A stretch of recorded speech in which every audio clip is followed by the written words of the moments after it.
times we didn't get paid much and just wanted to play the game. The easy option, in theory, should just be just leave the game for a couple of years. Just go away, don't let anyone hear from you, let it all die down.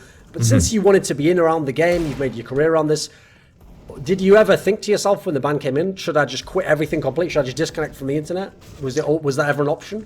When it first came in, it was like I was more shocked than anything and kind of like in disbelief before I finally came to terms and like this is actually like real. At the time, I'd already been streaming and I was relaunching like a YouTube channel and everything like that. So I was kind of like making strides to be in the scene, even if I couldn't play, and just like hope for some good news a year from then type of thing. So I was definitely just, CS was such a big part of my life at that point in time.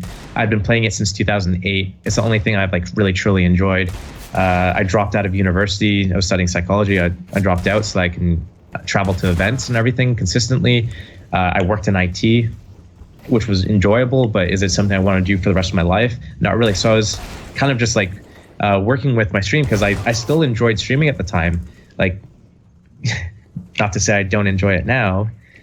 So I was enjoying streaming at the time. I was enjoying making the YouTube videos. So it's something that I just continued with, and to see if anything would change, and hopefully something would change. I could get through to Valve, and I can like tell them like, hey man, I'm willing to do this and this. I want to be able to do good and give back so that I can have another chance at this. Like I fucked up. I made some bad decisions, and that's it.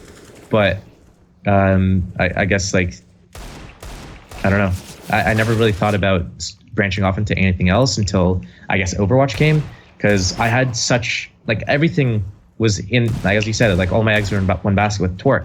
So like I was all in for esports. I was all in for this, and then I guess the only thing that changed was like Overwatch was another possibility. Hey, I could maybe go pro in another game. Let's try that. Will I have as much fun as I did in CS Source or CS:GO? And I guess that was my next logical step. But I was kind of like sort of still in shock and hoping that the situation would change for a really long time. Okay.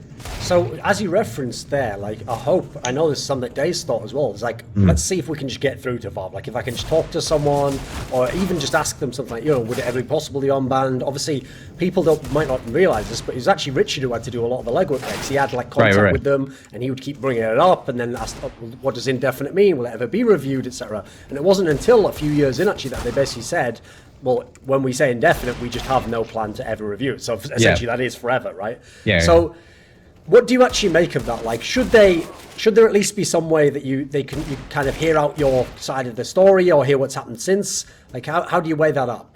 So I think if there's anything in life that you can learn through like from psychology and from other events in the past, is that if you give people a chance to appeal, and if you give a way back in, I think that really helps people change. And I think there needs to be an appeal system, and I think there is potential for people to learn from their mistakes and make sure that not only do they not repeat those mistakes, but they can set a positive influence on other people and say like, this is like, if I'm the guy that was banned for doing whatever, I can go and say like, guys, this is wrong, this is why it's wrong, this is how it impacts people, kind of like a PSA type of thing, but like a wholehearted one.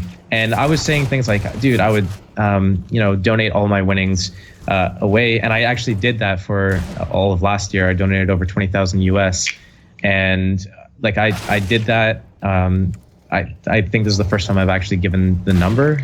I might have mentioned the number to a couple of other people, but that was from like all the rank S winnings. And whenever people are seeing me bitching about rank S and everything, and trying to win first place, it's not so I could pocket the money. I gave it away.